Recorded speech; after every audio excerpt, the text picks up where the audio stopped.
Good morning. Happy Labor Day weekend. I hope that we get a chance to take a little break from our busy lives and spend some time with our families. I know that the weather isn't supposed to cooperate with us this next week. I think it's supposed to be raining all week, but I know at least for myself, it's always a welcome thing when I can just be at home and just enjoy the company of my family. And we had some family over last night. And it's an amazing blessing that I think that many of us take for granted to have the privilege to hang out with loved ones, and I think that goes overlooked. So I pray that tomorrow and today that we are able to do that, to really just enjoy each other's company, to bless and to enjoy the time that we spend with one another. Last week we spoke about the Transfiguration. We mentioned, and I talked to you about how this point in our story in the Gospel of Mark was a big turning point, in that it was almost like a climax to the story of the Gospel of Mark, because these three disciples, they go with Jesus up onto this mountain and they experience something amazing. They experience the all-stars, the most famous, the legendary people of the faith. They see Jesus there, and all of a sudden there's a cloud, and when the cloud clears, they only see Jesus, and they see Moses, and they see Elijah. They see the pillars of the Christian faith. And the disciples that follow Jesus up there, they're like, this is the best thing that's ever happened in our lives.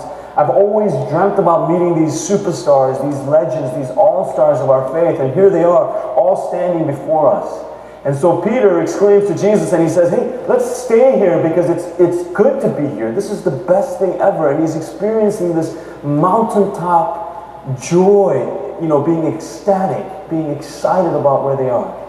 And yet last week we saw how Jesus was like, look, there's a reason for these things. There's a reason why this story happens at this point in the story of the Gospel of Mark. Because why?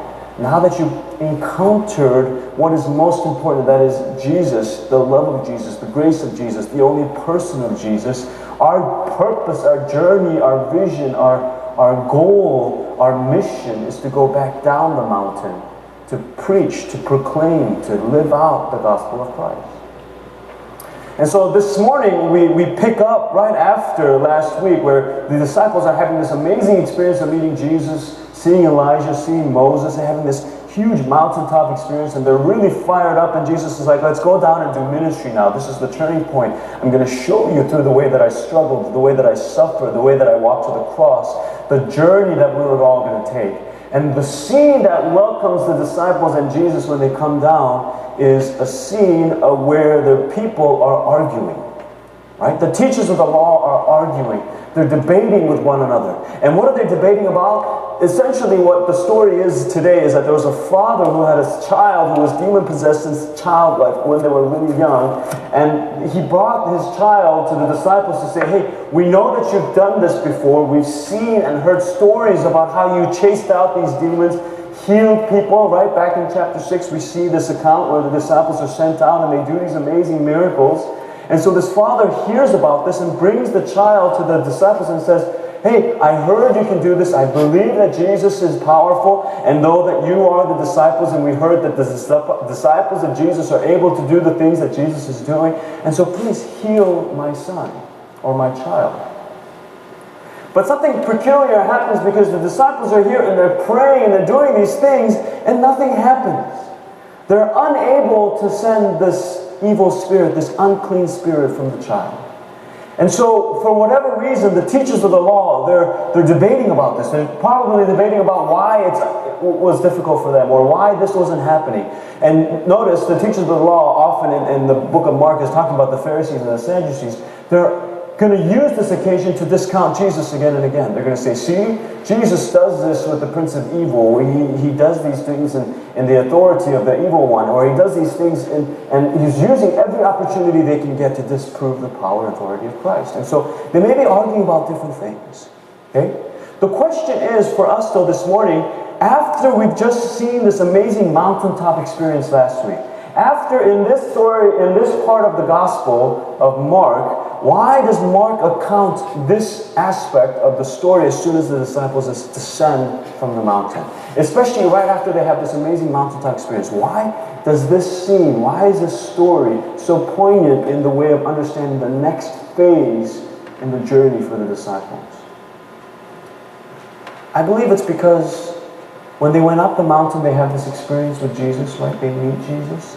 And after they come down, what Jesus is doing and what Mark's doing for us is that he's reminding us of the picture of the world that we live in. As the disciples are descending down into the mission field, as they have seen Jesus, as they have experienced this amazing encounter with Christ, and they hear Jesus saying, now look, do likewise, do like me, go to the places where they need to hear the gospel. As soon as they come down from the mountain, disciples get a glimpse of what the world really looks like. And this isn't just talking about something 2,000 years ago. It's actually very similar to what the world looks like today. Let me give you an example. As soon as the disciples and Jesus come down the mountain, what do they see? They see teachers of the law arguing and debating with one another. Our churches, our society today is filled. If you took a snapshot of our church, our society, it would look like that. We would find different denominations, different teachers, different, liberal views, conservative views, reform views, fundamentalist views, liberation theology, feminist. You see all sorts of different understanding of who God is, arguing and debating with one another. And no point in history than it is today have there been so many different types of denominations. So many different groups of one branch of Christianity based on different disagreements, different arguments, different points of emphasis, that we have so many that many of us don't even know half or even keep count of all the different kinds that are out there. And then what else do they see? They see the teachers of the law arguing, but also they see parents that are in distress. Parents that are in distress. Think about this, brothers and sisters. This picture 2,000 years ago looks exactly like it does today, because why? When you take a serious look at the world today, yes, we have teachers of the law, churches arguing and debating with one another, but you see everywhere parents in distress over their children. I can't even tell you how many times I get emails and phone calls from different people that I know, young parents, older parents, and especially even from our own church, parents from our own youth group, when I get phone calls from them saying, can you please pray for our kids? Can you please help our children? Can you please help in these situations? Or when I meet folks, young adults, in different conferences or different areas of my life, whether it's on the streets or in the workplace or wherever it is, they come and share to me, and they share the struggles of being a person of, one, providing as a parent, economically, financially, providing for their children and for their family, and two, emotionally, spiritually, as a leader to their child, the responsibility that they have. Parents are in distress. And the other aspect of this is that there are children that are actually being persecuted and suffering. Right? The disciples walk down, they see the teachers of the law, they see a parent that comes to Jesus and saying, look, I need your help. But the last part of this that they see is that they see a child that's being persecuted, that's being attacked by an unclean spirit. This society today, in our generation today, children, it's the young people, brothers and sisters, that are attacked more than any other generations combined. Maybe not physically, maybe not through these demon possessions.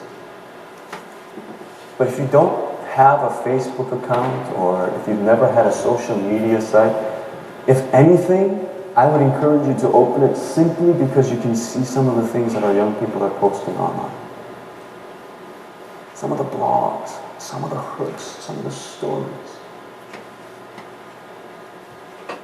And the other aspect that we've been alluding to about this generation is how is the younger generation, and not just the young, but all of our generations, how are we being constantly under attack and under persecution? Is, back in Jesus' time in other countries, and even especially in third world countries, the attack comes from poverty, comes from physical things. But in our state, in our country, in this place, it comes from comfort, it comes from nominalism, it comes from desiring to do the things that we want versus what God wants. And so the disciples, they have this amazing experience, they have this mountaintop experience, and they hear Jesus saying, go, do the thing. And as soon as they come down from the mountain, they get a very grim, perhaps a little bit of a depressing view, but maybe a very realistic view of what this world really looks like. And you know, as I was thinking about this and I was preparing our sermon for the message for this morning, I'm thinking, you know, that's really depressing for us to talk about this Sunday morning, but you know what? Honestly, in my prayer, God reveals to me is that perhaps we need a little bit more of that. Maybe for in each of our lives,